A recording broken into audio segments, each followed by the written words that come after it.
آغاز میں آپ کو بتائیں کہ ہتھکڑیوں کا زیور پہن کر شیخ رشید سسرال پہنچ گئے۔ شیخ رشید کا 2 روزہ جسمانی ریمانڈ منظور، پولیس کے مہمان بن گئے۔ جوڈیشل میجسٹریٹ عمر شبیر نے محفوظ شدہ فیصلہ سنا دیا۔ سابق وزیر کو ہتھکڑیاں لگا کر بختر بند گاڑی میں عدالت پیش کیا گیا۔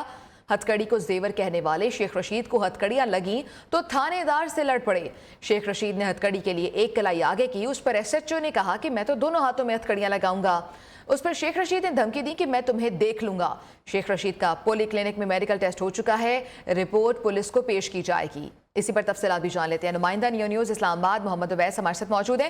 اویس، کیا ڈیٹیلز ہیں؟ زرداری پر عمران خان کو قتل کرنے کی سازش سے متعلق کیس میں شیخ رشید کو جوڈیشل مجسٹریٹ عمر بشیر کی عدالت میں پیش کیا گیا۔ عوامی مسلم لیگ کے سربراہ کو جب کمرہ عدالت پیش کیا گیا تو ان کو ہتھکڑیاں لگی تھی، جس پر انہوں نے ایس ایچ او سے کہا کہ اب میری ہتھکڑیاں کیوں لگی ہیں، تاہم اس بات پر شیخ رشید کی ہتھکڑیاں جو تھیں وہ کھول دیں۔ وکیل صفائی کی جانب سے کہا گیا کہ آصف زرداری نے عمران خان کو قتل کرنے کی سازش کی بات کی۔ پاکستان میں لوگ چھوٹی چھوٹی باتوں پر گلا کاٹنے پر آ جاتے ہیں۔ پروسیکیوشن نے شیخ رشید کے جسمانی ریمانڈ کی استدعا کرتے ہوئے شیخ رشید کی وائس میچ اور جیوگرافک ٹیسٹ کے لیے مزید 7 روزہ جسمانی ریمانڈ کی استدعا کی۔ دوسری جانب وکیل صفائی کی جانب سے کہا گیا کہ شیخ رشید پر جو بھی 3 دفعات لگائی گئی ہیں وہ بنتی نہیں ہیں، کیونکہ شیخ رشید نے بغاوت نہیں کی۔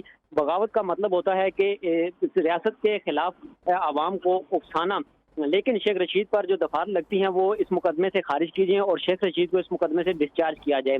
عدالت کی جانب سے دلائل مکمل ہونے پر فیصلہ محفوظ کیا گیا، کیونکہ عدالت کی جانب سے یہ کہا گیا کہ شیخ رشید کو کہ آپ بخشی خانہ جانا چاہیں تو جا سکتے ہیں، جس پر شیخ رشید کی جانب سے کہا گیا کہ یہ ان کا کیس ہے اور وہ عدالت میں ہی رہ کر کیس کا فیصلہ سننا چاہتے ہیں۔ عدالت کی جانب سے محفوظ فیصلہ جو سنایا گیا اس میں 2 روزہ جسمانی ریمانڈ پر شیخ رشید کو پولیس کے حوالے کر دیا گیا۔ ٹھیک ہے ویس، بہت شکریہ آپ کا۔ سابق کرکٹر یاسر عرفات کو پاکستانی ٹیم کا معاون کوچ بنائے جانے کا امکان ہے۔ پی سی بی کے یاسر عرفات سے معاملات بھی طے پا گئے ہیں۔ پاکستان کرکٹ بورڈ اور سابق فاسٹ بالر کے درمیان بات چیت ہو چکی ہے۔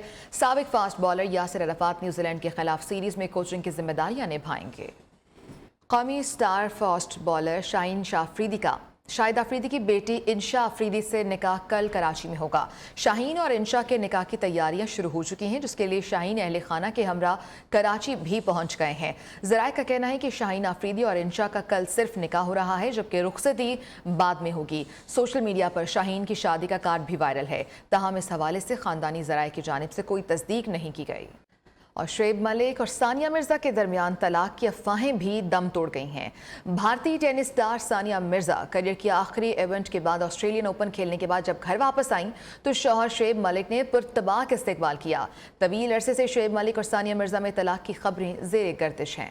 موسم کی صورتحال جانیں تو سردی کی شدت اب کم ہونے لگی ہے۔ محکمہ موسمیات نے فروری میں درجہ حرارت معمول سے زیادہ رہنے کی پیشگوئی کر دی ہے۔ محکمہ موسمیات نے آئندہ 24 گھنٹوں کے دوران ملک کے مختلف حصوں میں بارش اور پہاڑوں پر برف باری کی پیشگوئی بھی کی ہے۔ کے تیور بدلنے لگے، سردی کی شدت میں کمی آنے لگی۔ محکمہ موسمیات نے فروری کے گرم ہونے کی پیش گوئی کر دی۔ محکمہ موسمیات نے کہا ہے کہ رواں ماہ کے دوران درجہ حرارت معمول سے زیادہ رہے گا۔ ملک کے شمالی اور مغربی حصوں میں بارشیں کم ہوں گی۔ خشک سالی کے باعث گندم کو زیادہ پانی کی ضرورت ہوگی، تاہم جنوبی پنجاب اور سندھ میں بارشیں معمول کے مطابق ہوں گی۔ گزشتہ روز ملک کے بیشتر علاقوں میں موسم سرد اور خشک، جبکہ بالائی علاقوں اور شمالی بلوچستان میں شدید سرد رہا، جبکہ بکروٹ اور سکردو میں ہلکی بارش اور برف باری ریکارڈ کی گئی۔ محکمہ موسمیات نے آئندہ 24 گھنٹوں کے دوران ملک کے بیشتر علاقوں میں موسم سرد اور خشک، جبکہ بالائی علاقوں میں مطلع جزوی طور پر ابر آلود رہنے کی پیشگوئی کی ہے۔ ریاست جموں کشمیر اور پاکستان کے درمیان موجود رابطے کا سب سے قدیم پل کوہالہ تاریخی اعتبار سے انتہائی اہمیت کا حامل ہے۔ بانی پاکستان اور شاعر مشرق کا دورہ کشمیر ہو یا پنڈت جواہر لال نہرو کی گرفتاری، اس مقام نے کئی تواریخ رقم ہوتے دیکھی ہیں۔ فیصل علی رپورٹ کریں گے۔ منقسم ریاست جموں و کشمیر کو پاکستان کے ساتھ جوڑے رکھنے والا یہ کوہالہ پل تاریخی اعتبار سے بہت اہمیت کا حامل ہے۔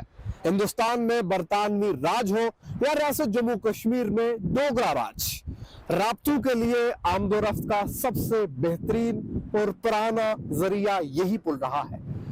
اطراف ہے کہ حکومت آزاد کشمیر اس پل کے نام کو یہاں کی ایک روحانی شخصیت سے منسوب کرنے جا رہی ہے۔ اس بارے میں سماجی اور سیاسی حلقوں سمیت صحافتی حلقے بھی رد عمل دکھا رہے ہیں۔